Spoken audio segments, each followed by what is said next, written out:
Bonjour Guy, Bonjour Thierry.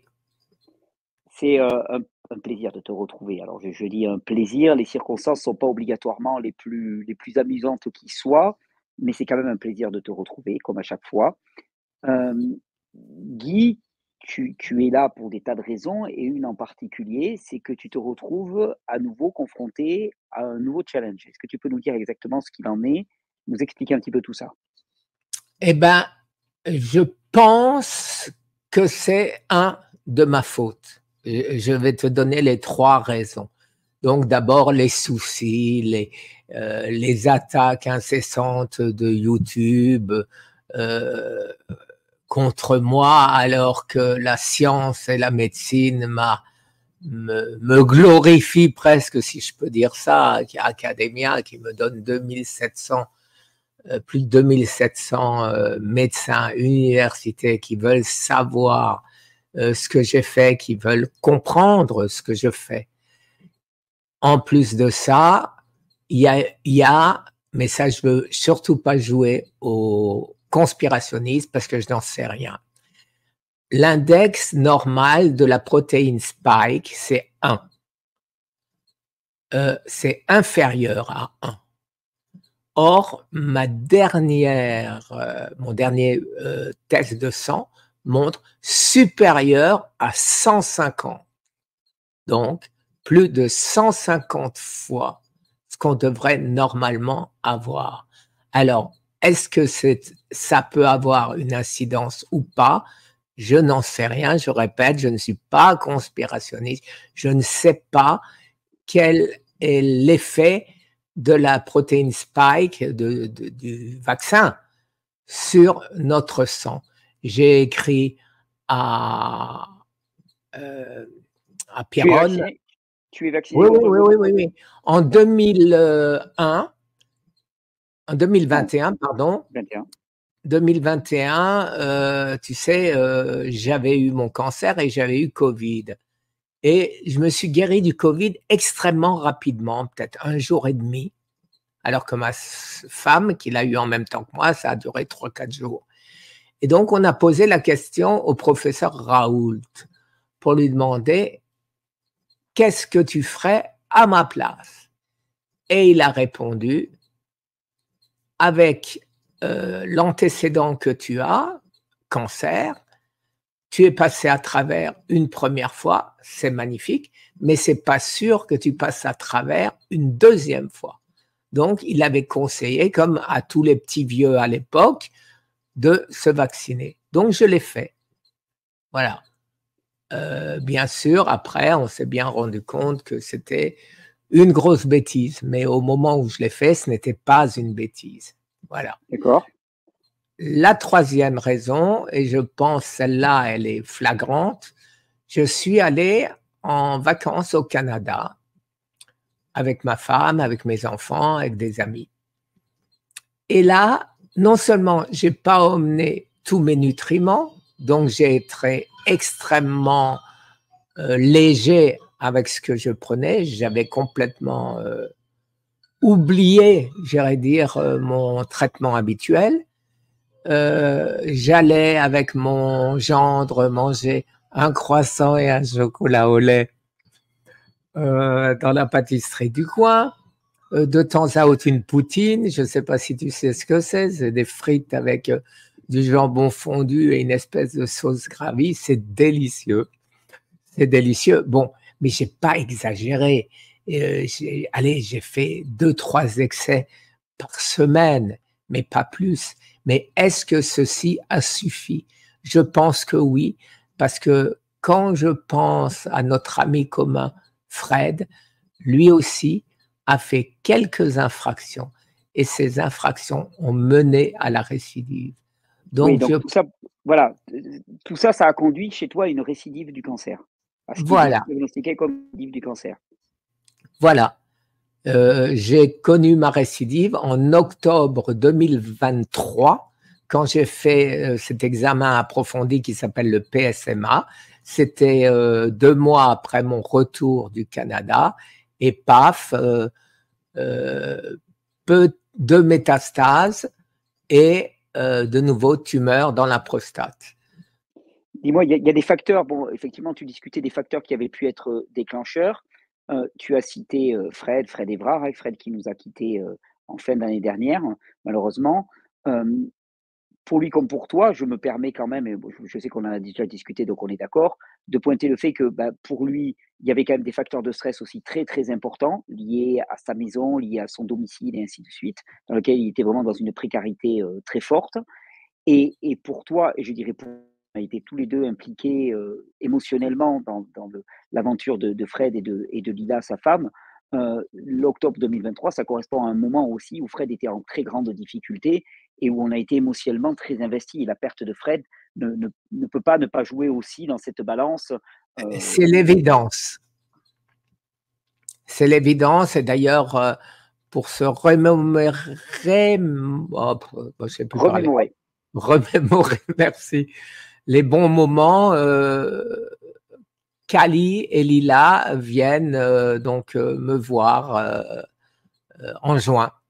Et D'accord. donc, voilà, ça va être très sympathique. Et puis, ça va certainement m'aider à respirer, m'oxygéner, sortir de tout ça.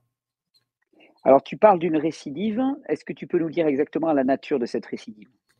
Ben, écoute, tu sais que le PSMA, c'est un examen où on voit quasiment entre 1 et 2 ans à l'avance qui se passe ou ce qui va se passer. Ça veut dire, ça se passe parce que si tu fais la même chose avec un scanner normal, tu le vois pas encore parce que c'est trop petit. Or, j'ai une métastase dans la T12, dans la vertèbre, et j'ai une métastase dans l'épaule gauche, indéniable. Alors, ce que j'ai fait, j'ai refait bien sûr un autre PSMA au mois de, je crois que c'était mai, quelque chose, avril ou mai. Et là, on a pu constater un grossissement de ma tumeur sur la prostate, un grossissement de ma métastase sur la T12 et une diminution de ma métastase sur l'omoplate. Alors pourquoi d'un côté augmentation et de l'autre côté diminution? Je n'en sais rien.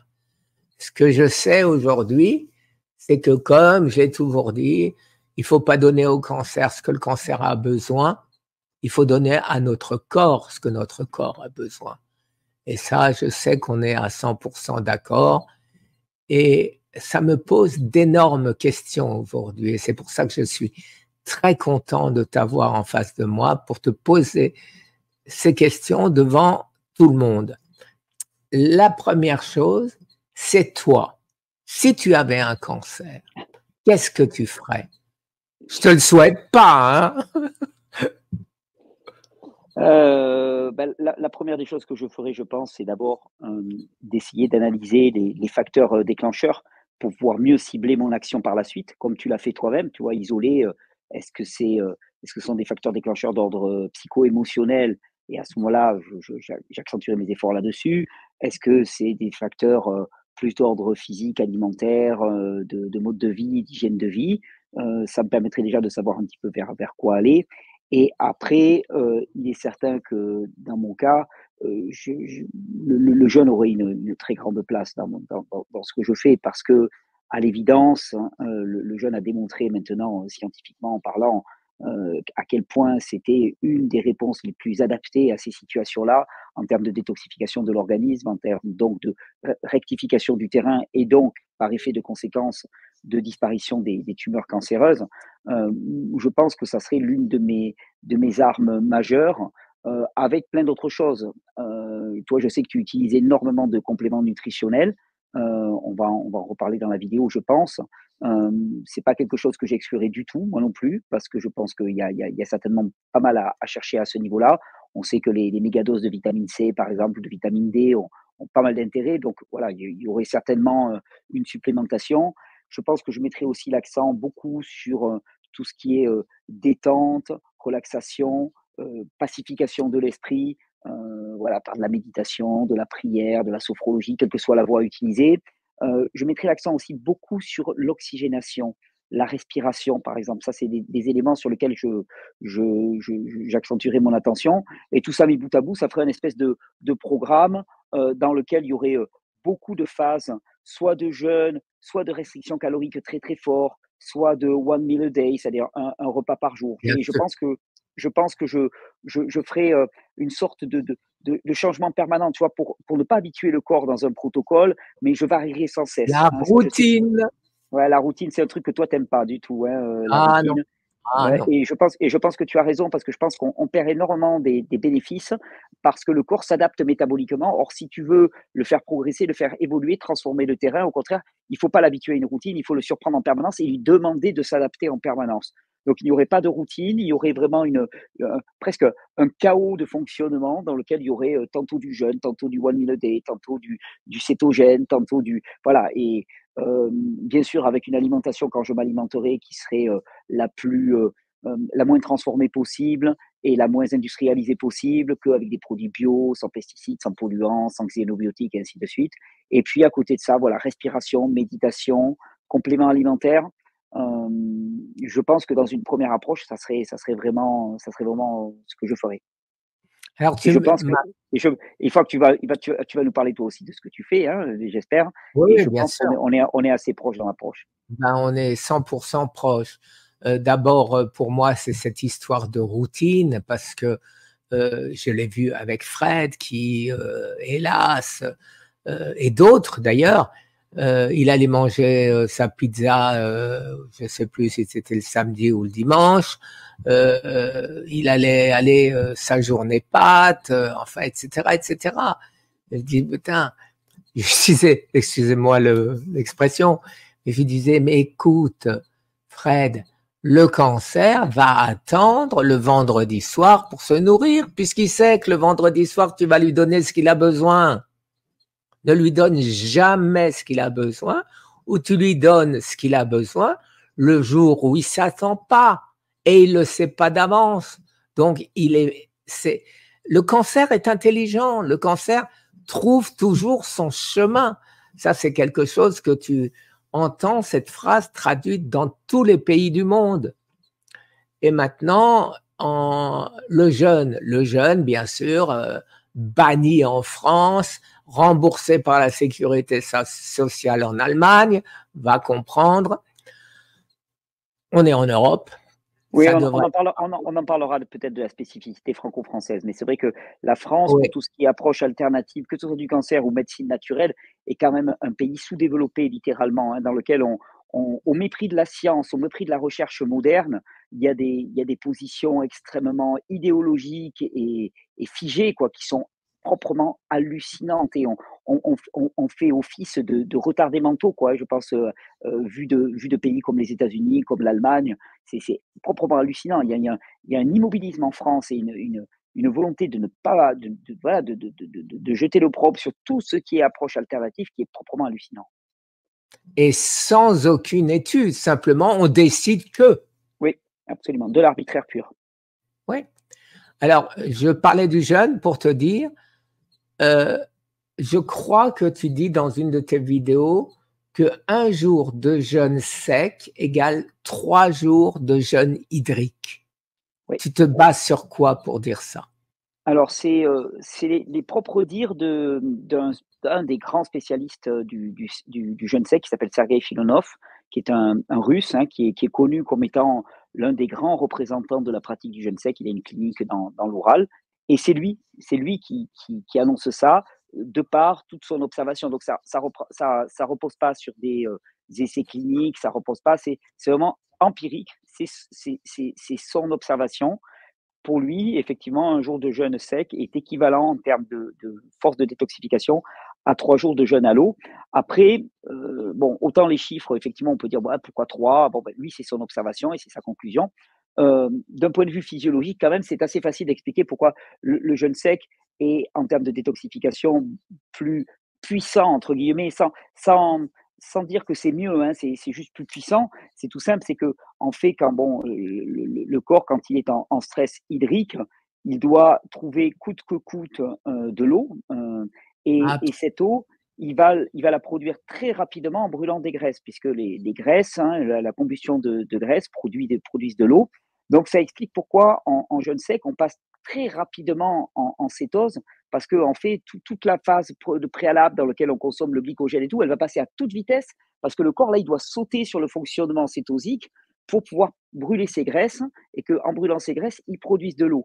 Donc, et puis, on sait très bien que plus la contrainte est forte, bon, quand tu te prives d'alimentation, c'est une contrainte. Quand tu te prives d'alimentation et d'eau, c'est une contrainte supérieure. Et on sait que plus forte est la contrainte, plus forte est la réaction métabolique de l'organisme, hein, parce qu'il doit s'adapter à des conditions. Il essaie de survivre, quoi. Quelque part, c'est un peu comme si tu l'empêchais de vivre, et lui, il se rebelle en essayant de survivre d'autant plus. Donc, en termes d'intensité, c'est tout à fait cohérent, et c'est pas déconnant du tout de dire que un jour de jeûne sec vaut 3 jours de jeûne à l'eau. Alors, 1, 3, bon, est-ce que c'est un 4, un Et 3, un 2?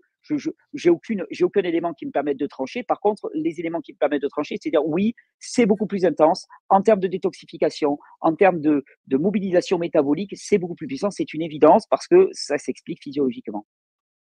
alors, tu vois ce que tu me dis et pourquoi je te pose la question, parce que tu connais certainement, au moins de réputation, le professeur Thomas Seyfried, Oui.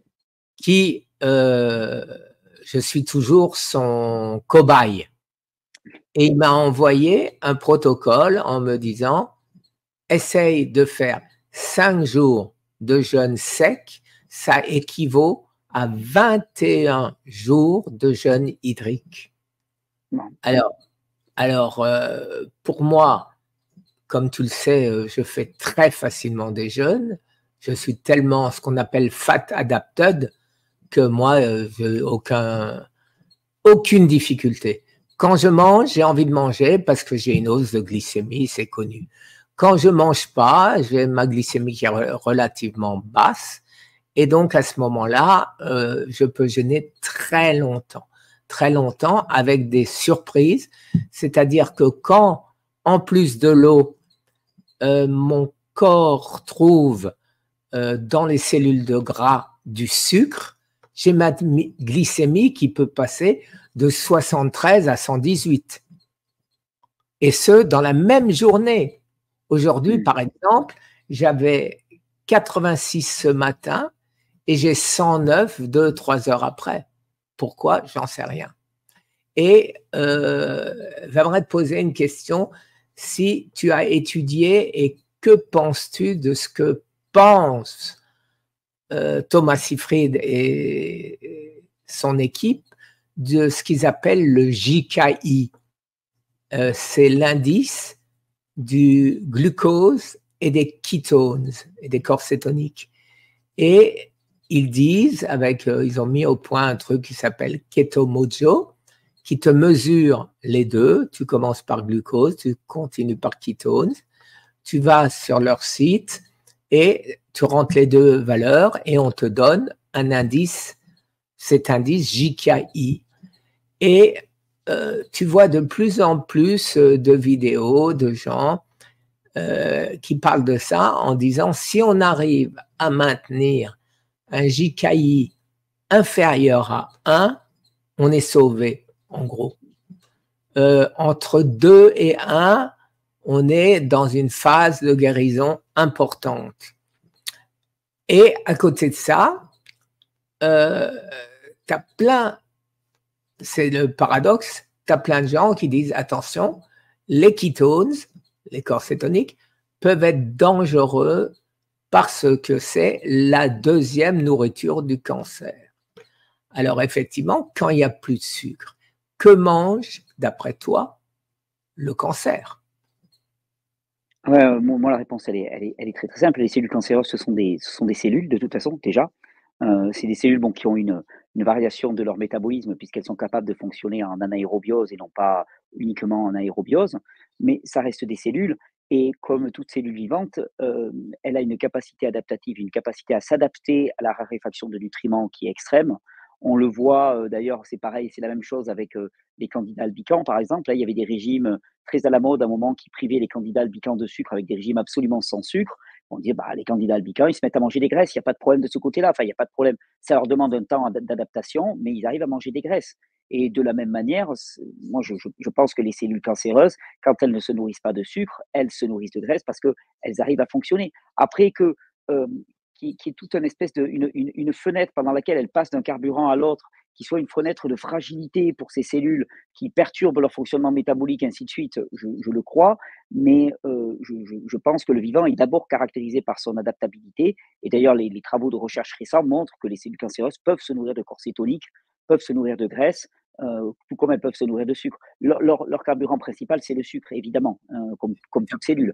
Mais elles peuvent switcher, comme toute cellule. Et ce qu'on peut voir, c'est qu'autrefois, quand il n'y avait pas de sucre, c'est-à-dire nos grands-parents, arrière-grands-parents, ils étaient tous sous corps cétonique et ils se portaient bien. Hein. Oui, tout à fait. Tout à fait. Voilà. Tout à fait. Donc, nos cellules fonctionnent très bien avec ça. Il n'y a aucun problème de ce côté-là. Et toi, Guy, tu as mis en place un protocole donc, qui est fait de jeûne. Là, tu me disais, tu es à ton 40e jour de jeûne, quelque chose comme ça? Alors, j'ai fait deux parmi ces 40 jours de jeûne. J'ai fait 3 jours, et c'est le troisième, c'est aujourd'hui, où je triche. C'est-à-dire, quand je dis je triche, je mange un peu pour pas tomber en sarcopénie, perdre mes quelques muscles que je suis arrivé à récupérer. Et ben donc, une fois, tous les 15 jours, quelque chose comme ça, je mange très peu, c'est-à-dire une cuisse de poulet, et aujourd'hui, ou 3 saucisses, parce que j'adore ça, hein, je suis un Alsacien, pas pour rien. Donc, justement, on m'a dit, laisse tomber tout ça. Tu sais, par exemple, tu connais certainement Anthony Chaffee. Oui. Donc, qui m'a dit, essaye de faire non plus ce que tu faisais, puisque effectivement, la routine, faut la changer. Pendant 6 ans, j'ai mangé, 10 fois du bœuf. Et aujourd'hui, tu te rappelles ce que nous disait Fred? Il nous disait qu'en 4 mois, il a guéri son cancer, son premier cancer hélas, avec des grosses quantités de viande. Alors ça, j'ai toujours été surpris et sceptique, dû à la méthionine et dû à la leucine, à l'inflammation que donne la viande. Alors maintenant, est-ce que le fait de changer de paradigme, le fait de surprendre le cancer est plus important que la leucine et la méthionine? Je ne sais pas. Mais au bout d'un certain temps, de toute façon, quoi que tu fasses, ça ne marche plus. Il faut changer. Il faut changer. Voilà. Il faut changer parce qu'il faut gagner cette bataille de l'adaptation, en fait, d'une certaine manière. Et nos cellules, nos organismes vivants sont vraiment caractérisés par ça. Et je pense, là, on est complètement d'accord tous les deux, c'est que quelque chose qui s'établit sur du trop long terme, il y a une adaptation métabolique qui se fait, quelle qu'elle soit, par toutes les cellules, et y compris par les cellules cancéreuses. Donc, oui, le fait de les surprendre, comme tu dis, me parle énormément. Ouais. Et donc, tu me disais, voilà, toi tu es à ton 41e jour de cancer, enfin de jeûne, pardon, pas de cancer, avec des petites, tu me disais, des petites triches entre guillemets. À côté de ça, tu prends tes compléments alimentaires pendant ce jeûne, comment tu fonctionnes? Oui. Alors, je termine juste pourquoi je fais en plus de ça. Tu sais que le corps humain reset, c'est-à-dire quand tu as un cancer, t'es en, je sais jamais dans quel ordre c'est, tu phosphorylorises et quand tu recètes, quand tu recommences à manger, tu déphosphorises. Release, je sais jamais le dire ce mot. Mais donc ça, il y a beaucoup d'études là-dessus et je me dis, qu'est-ce qui a pu me guérir en 2019-2020? J'ai perdu 45 kilos. Là, pour l'instant, j'ai perdu de nouveau 11 kilos. J'ai fait énormément de jeûnes, donc énormément de recettes. Donc, quand j'étudie tout ça, voilà, quand j'étudie tout ça, je me dis, voilà, peut-être des causes de ma guérison. En plus de ça, comme tu le dis, les nutriments. Alors, j'ai la chance inouïe d'avoir un team derrière moi de biologistes qui ont étudié les voies métaboliques du cancer. Et de là, ils ont établi une liste, j'y suis pour rien. Moi, j'ai donné des idées, j'ai donné simplement ce que je faisais avant. Par exemple, l'ail, la lysine, c'est connu comme étant un des tueurs de cellules du cancer les plus importants, de même que les pousses de brocoli, enfin, etc., etc. Donc, on a étudié, alors NF-κB, SIRT1, donc c'est les choses, des voies qui vont à l'encontre du cancer. Et on a essayé de trouver tout ce qui marche pour tuer les cellules du cancer. Mais aujourd'hui, moi, je suis extrêmement brouillon. Je prends tout en espérant que là-dedans, il y a des choses qui vont m'aider. Mais peut-être qu'il y a des choses qui sont antinomiques avec d'autres. Donc là, ce qu'on a besoin, et peut-être que parmi ton million d'abonnés maintenant, bravo d'abord, j'espère qu'il y aura des gens qui vont voir cette vidéo, qui ont accès à des laboratoires, qui ont accès à des universités, qui ont accès à des possibilités de faire les recherches. Parce que le jour où on aura trouvé ce qui marche contre le cancer, eh ben on aura gagné. Parce que imagine-toi qu'on a même trouvé des molécules qui font la même chose que le jeûne. C'est-à-dire, qu'est-ce que tu dis par là? Ben, c'est-à-dire que tu n'as plus besoin de jeûner et ton organisme va réagir de la même manière que si tu jeûnais. D'accord, j'aimerais bien voir à quoi ça correspond exactement. J'ai un petit côté sceptique de nature, mais bon, je veux bien. Voilà. Je t'avais envoyé la liste, mais sans les précisions. Bien sûr, quand on n'est pas biologiste, ni moi, quand on m'a envoyé cette liste, c'est bien gentil cette liste, mais comment est-ce que je peux savoir ça sert à quoi? Ça sert à quoi? Alors, on est en train de remplir, ils sont en train de remplir cette liste, compléter cette liste en disant exactement quelle voie ça utilise et pourquoi ça fait telle ou telle chose. Ouais, ça c'est important, très important. C'est primordial, parce qu'autrement je ne trouverai jamais suffisamment de gens. Voilà, Thomas Seyfried va comprendre du premier coup, à l'œil. Mais bon, lui, il dit que il pense, à tort ou à raison, ça moi je peux pas le dire, que les kétones ne pouvant pas fermenter, le corps ne peut pas les utiliser. Le cancer ne peut pas les utiliser. Quand tu vois les nombreuses études, dont l'université de Louvain, qui donne la DHA, tu sais, DHA-EPA, qui en rentrant dans les cellules du cancer, acidifie la cellule du cancer qui, elle, est alcaline, eh ben, les cellules du cancer meurent. Mais pourquoi est-ce que de la DHA rentrerait dans la cellule du cancer si elle n'était pas mangée par la cellule du cancer? Ben oui, c'est parce qu'elle l'a intégrée d'une manière ou d'une autre. Voilà. Donc, et des choses comme ça.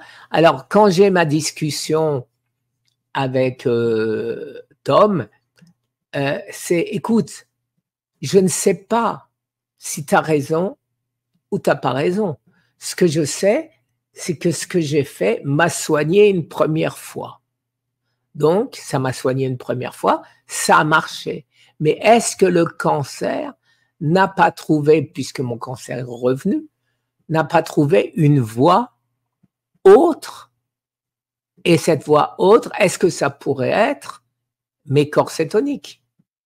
Alors, c'est vrai que c'est difficile quand pour un monsieur, un grand professeur qui a 78 ans aujourd'hui, qui se bat pour sa conviction depuis tellement d'années, c'est difficile de lui dire, moi, Oui. le petit con qui connaît rien, qui n'est pas biologiste, qui n'a fait aucune étude scientifique, il dit, mais tu sais, peut-être que…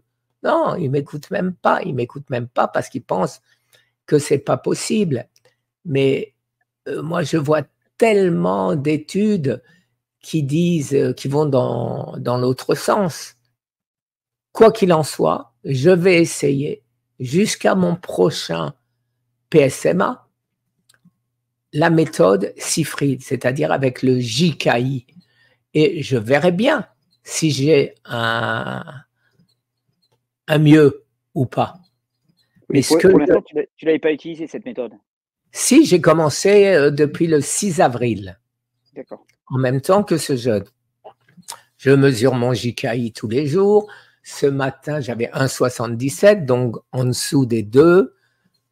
Une seule fois, je suis arrivé à 0,95. Et de là, je viens à ma prochaine question. Voilà. Pour rester avec un JKI très bas, les pro-carnivores nous disent mangez pas de légumes, mangez de la viande. La viande ne fait pas monter la glycémie et la viande crée, voilà, et la viande crée beaucoup de corps cétoniques. Alors, moi, je ne suis pas contre, je sais que c'est vrai, mais par contre, elle active ROS, qui est l'hormone de croissance. Si on prend de l'hormone de croissance, ça veut dire quoi? Ça veut dire que nos cellules cancéreuses vont en profiter, comme tu disais tout à l'heure, de la même manière que toutes les autres cellules. Oui, mais elle active à peu près toutes les voies métaboliques de croissance dans le corps, et même la mTOR et les choses comme ça.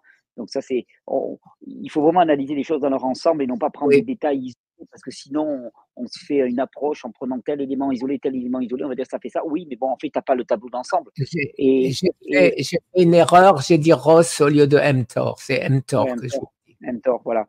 Et donc, je pense qu'il faut vraiment raison garder. Et c'est vrai que autant effectivement, il y a des personnes qui dans des cas de cancer, consomment un petit peu de viande et s'en sortent très, très bien. Autant effectivement, un régime purement carnivore dans les cas de cancer avec tous les facteurs de croissance qu'il peut y avoir, moi, personnellement, ça me paraît, ça me paraît pas adapté. Ça fait peur.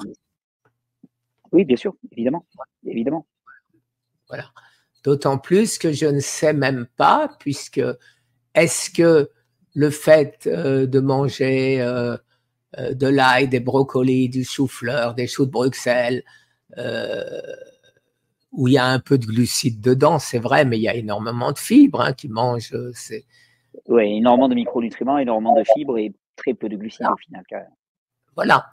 Alors, est-ce qu'il y a un avantage?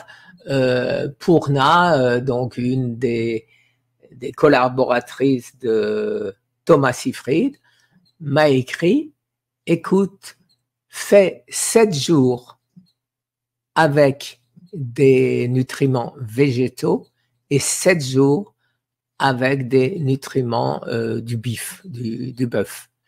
Et tu verras bien où sera ton JKI. Je pense que c'est très intelligent parce que 7 jours, ça ne va pas influer énormément sur une évolution du cancer. Oui, tu ne prends pas de risque. Voilà, je ne prends pas de risque.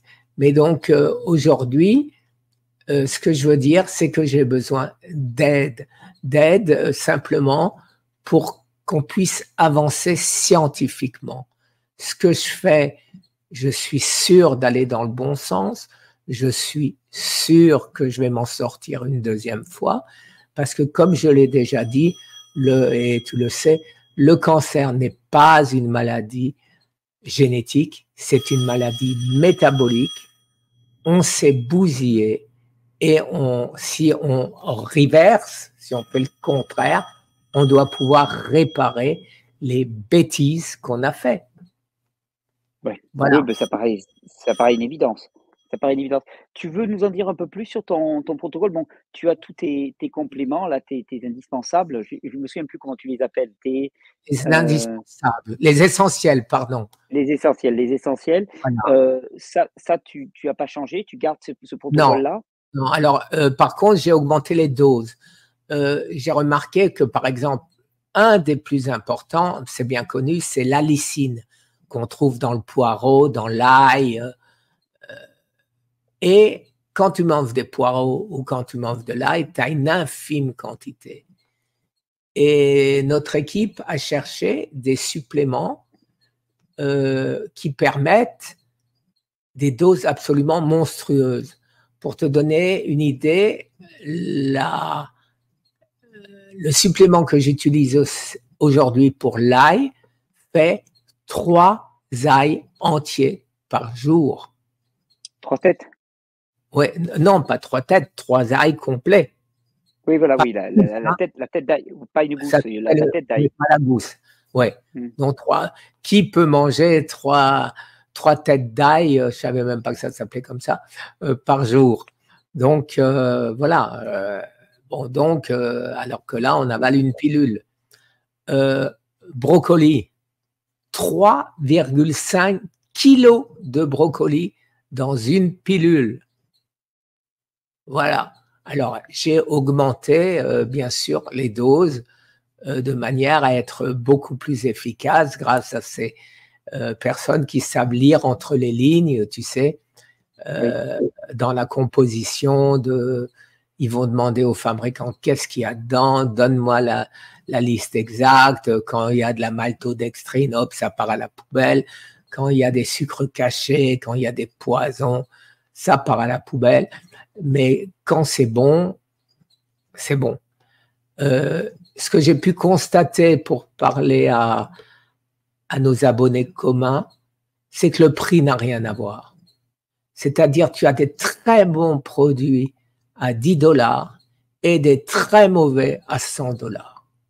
Alors, les gens qui se basent sur le prix en croyant acheter ce qu'il y a de mieux, eh ben, ils ont tout faux. Voilà. Moi, à ces gens-là, je leur conseille d'aller voir un nutritionniste qui comprend de quoi il parle et qui saura choisir parmi tous ces nutriments.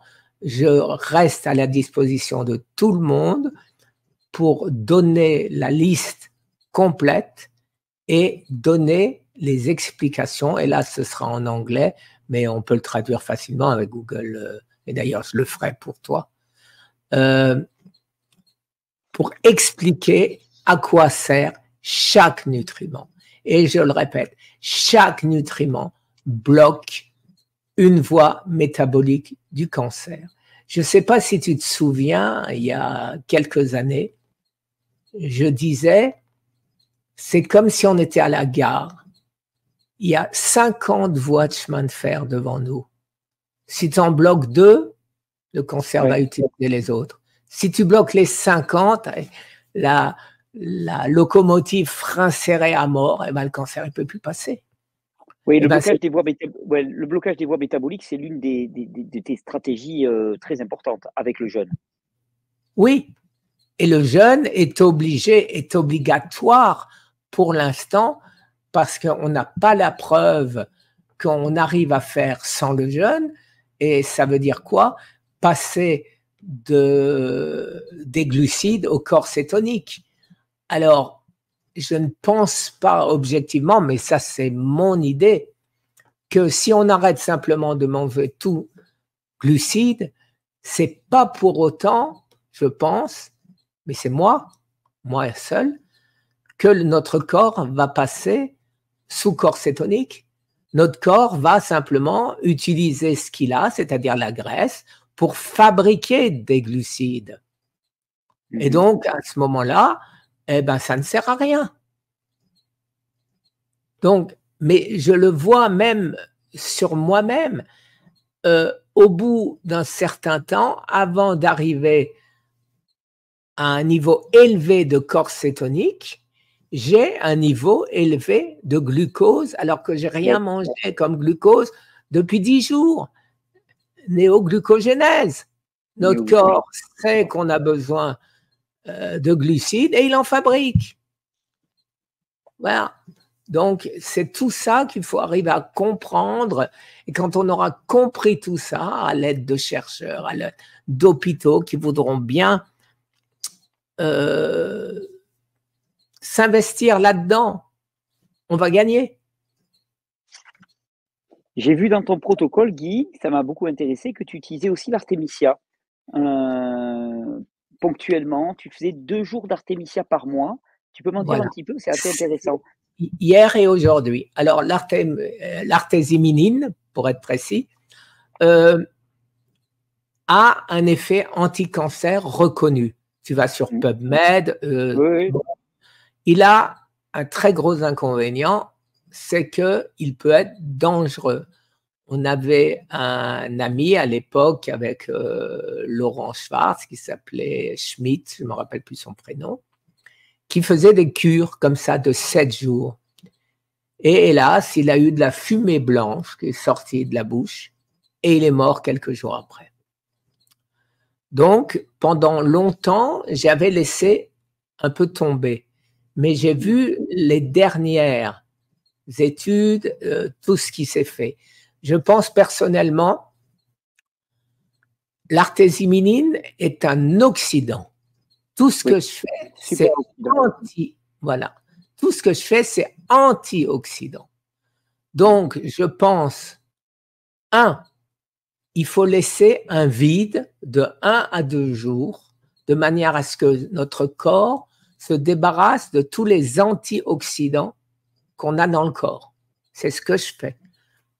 J'arrête mon traitement, mes traitements métaboliques, acide lipoïque, etc. Et je ne fais plus rien pendant 2 jours, de préférence 2 jours de jeûne quand j'y arrive.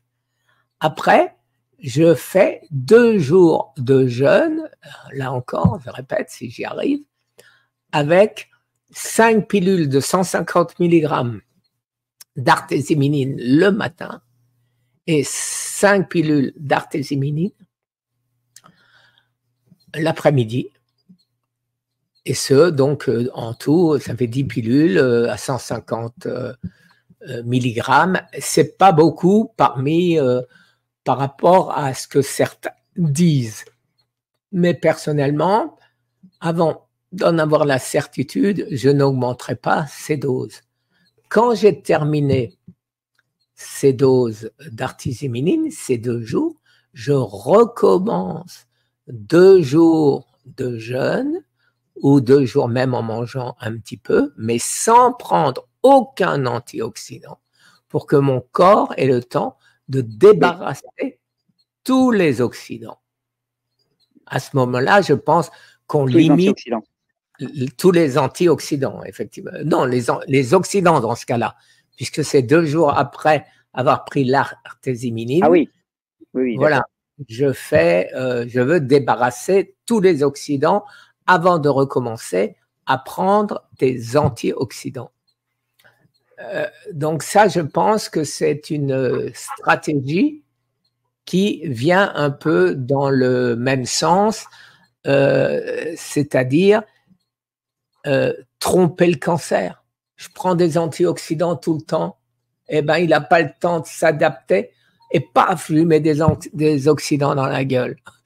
Et une semaine après, ou 15 jours, ou 3 semaines, parce que là aussi, je n'ai pas de routine, je vais recommencer à lui mettre 2 jours d'oxydants dans la figure. Oui, et puis en termes de stratégie, les antioxydants vont avoir plutôt une visée réparatrice, restructuration du terrain, alors que les oxydants vont avoir une visée plutôt de nettoyage radical du terrain. Et de switcher entre les deux, c'est extrêmement favorable. Je pense. Et l'autre chose que je peux te dire, puisque tu parlais de détox, c'est que, 72 ans, un petit vieux un peu fatigué, je suis pas dans mon jardin comme toi à bêcher ou à faire comme Eric Berg. Pour moi, tu es le Eric Berg français, tu vois, parce que vous avez énormément de points communs. Alors, le seul point commun que tu n'as pas encore, c'est que je souhaite d'avoir très vite les 10 millions et quelques d'abonnés en plus Ouais, qu'il te manque par rapport à lui. il a un nombre hallucinant d'abonnés, ce qui montre vraiment qu'aux États-Unis, ce genre de discours n'est pas du tout, pour le coup, censuré, quoi. Et au Si, contraire, est si. vraiment. Et s'il est censuré, oui, remarque, Oui, j'ai vu, oui, qu'il commençait à avoir des problèmes maintenant. oui, oui, il est censuré. Alors, il a l'avantage d'avoir énormément d'abonnés. Donc, tu as peut-être Oui, vu que j'ai fait une vidéo récemment avec lui. Et oui, pour être sûr que cette vidéo ne soit pas censurée, euh, il a la possibilité de l'envoyer à YouTube pour demander l'accord de YouTube. Et d'accord, où ok. YouTube dit j'en veux pas, ou il dit alors il donne des explications et on la referait. Ou alors il dit bon ça va. Donc moi cette vidéo, j'ai bien précisé que cette vidéo a été acceptée par YouTube USA.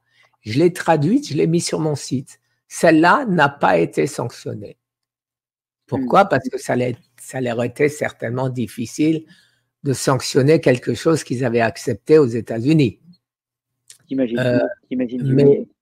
mais donc, ça, c'est quelque chose, te donne le tuyau, parce que toi qui as déjà énormément d'abonnés aussi, si tu as une vidéo, il existe un service chez YouTube où tu leur demandes, Oui, est-ce que, l'approbation préalable. voilà, une approbation. Voilà. D'accord, Et à ce moment-là, ils te je m'en répondent, souviendrai. voilà, ils te répondent, tu dois changer ça, ou non, on n'est pas d'accord, ou c'est contenu nuisible, comme ils m'écrivent à chaque fois. Guy, les perspectives pour toi, là, maintenant, qu'est-ce que c'est? Tu as mis en place un protocole. Le protocole, là, tu me l'as envoyé. En fait, tu m'as mis les 10 points essentiels de ce protocole. Est-ce que tu permets que je le joigne à la vidéo pour que les gens voient un petit peu quel est le fondement de Euh, ta stratégie? pas, pas encore, parce qu'on a changé quelque chose, et surtout, ce que j'aimerais, si tu veux bien, hein, tu peux en parler, en disant que ça va apparaître. J'ai pas de secret. Mon but, c'est, tu le sais, j'ai jamais pris d'argent à quelqu'un. Je veux pas gagner de l'argent. Je veux sauver des vies et la mienne en premier. Donc, ce qui est certain, c'est que j'aimerais que les gens comprennent. C'est pour ça que actuellement notre team d'abord a enlevé des choses qui peuvent être des doublons et en plus de ça, qu'est-ce que je voulais dire, on explique point par point pourquoi ci, pourquoi ça. Et ça, je pense que sans ça, les gens vont être perdus. Oui, donc tu préfères que je les renvoie vers le site, vers ton site, hein, sur Non, lequel non, il y a non, toutes les non, non, tu explications? pourras le publier, Non? je t'enverrai la D'accord, feuille terminée, ok, tu pourras la publier, mais pas aujourd'hui parce qu'elle n'est pas correcte. Enfin, elle n'est pas ok, correcte, elle est correcte, mais elle est à destination de biologistes de haut niveau. Moi, j'en d'accord. comprends pas le quart de ce qu'il y a dedans. Hein. D'accord, merci, Bon. merci Guy, ça sera important de pouvoir partager ça. Et je suis Guy, sûr que ceci, alors tu voudras bien, de ma part, préciser la chose suivante. Ne faites pas ce protocole sans l'autorisation de votre médecin. Ce protocole, nous l'avons conçu pour les hôpitaux, pour les chercheurs, pour les médecins. Et nous disons de manière très ferme aux malades, n'essayez pas de jouer à l'apprenti sorcier. Personnellement, on me répond tout le temps, oui, mais toi, tu le fais bien. Non, je ne le fais pas. Je me suis, je me contrôle. J'ai des gens, chaque fois, comme toi ou d'autres, quand j'ai une question, je pose la question. Je ne fais pas, allez, je vais essayer ça. Non, tout est réfléchi. Et donc, je ne veux pas être responsable d'un accident chez n'importe qui parce qu'il m'aura bêtement copié et qu'il prend d'autres choses à côté qui ne sont pas compatibles. À ce sujet-là, tu peux en parler. Il y a un site qui s'appelle webmd.com. Alors, ce site tu rentres le nom de la molécule et il va te dire quels sont les effets, comment dire, les effets secondaires ou les effets dangereux. Et les interactions possibles. Et en plus, toutes les interactions. Alors ça, c'est primordial parce que quand tu prends quelque chose, voilà, notre ami qui est mort, eh ben, il n'a pas compris l'histoire entre antioxydants et oxydants. Ça lui a coûté la vie. Oui, en partie en tout cas, en partie. Bon, Guy, écoute, je te remercie beaucoup. Nous, ce qu'on va faire, c'est qu'on prendra régulièrement de tes nouvelles pour voir un petit peu l'évolution de la mise en place de ce protocole. Je renvoie toujours les gens vers tes vidéos aussi sur ta chaîne, parce que c'est important qu'ils puissent aller voir directement. Tu en publies énormément. Tu m'as dit que tu avais réussi à publier 2400 vidéos. J'ai été bluffé. Tu m'as largement battu. Moi qui croyais être l'hyperactif de la vidéo, mais alors tu m'as largement battu. En moins de temps, tu en as publié beaucoup plus. Donc voilà. Donc toutes les vidéos de Guy qui vous permettent vraiment de suivre tout son parcours et ses recherches, parce que Guy s'utilise comme cobaye d'une certaine manière. Exactement, mais je peux préciser quelque chose pour les gens qui veulent trouver mes vidéos. N'allez pas sur YouTube et n'allez pas sur Google, parce que vous tapez Guy Tenenbaum vidéo, vous allez trouver toutes les vidéos que j'ai faites avec des tiers.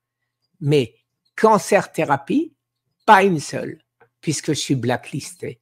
Maintenant, si vous voulez trouver mes vidéos, vous allez simplement sur Yahoo, sur Microsoft Bing, je ne sais plus lequel encore. En fait, changer de moteur de recherche pour pouvoir avoir l'accessibilité à tes... Exactement. Mais là, c'est tellement flagrant de voir à quel point on ne peut plus faire confiance à Google, c'est absolument terrible. Tu demandes... Il y a une ligne éditoriale, il y a une ligne politique qui est évidente, c'est certain. Oui, tu demandes, tu tapes Guy Tenenbaum dans Google Gemini, tu sais, c'est l'intelligence artificielle de Google, ils ne savent pas qui je suis.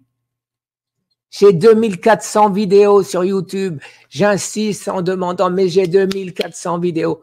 La réponse, non, on ne connaît pas ce monsieur. Tu vas faire la même chose sur Copilote de Bing, tu as mes 2400 vidéos, tu as toutes mes publications médicales, tu as tous mes livres qui apparaissent. Alors, merci Guy en tout cas, et effectivement cette notion de blacklistage, elle est très très importante actuellement, et en plus elle est particulièrement franco-française, c'est-à-dire que vraiment la France est championne du monde à ce niveau-là, au niveau du blacklistage, même si tu le dis toi-même au niveau des États-Unis, même Eric Berg commence à avoir des problèmes, et il n'est pas le seul à être muselé.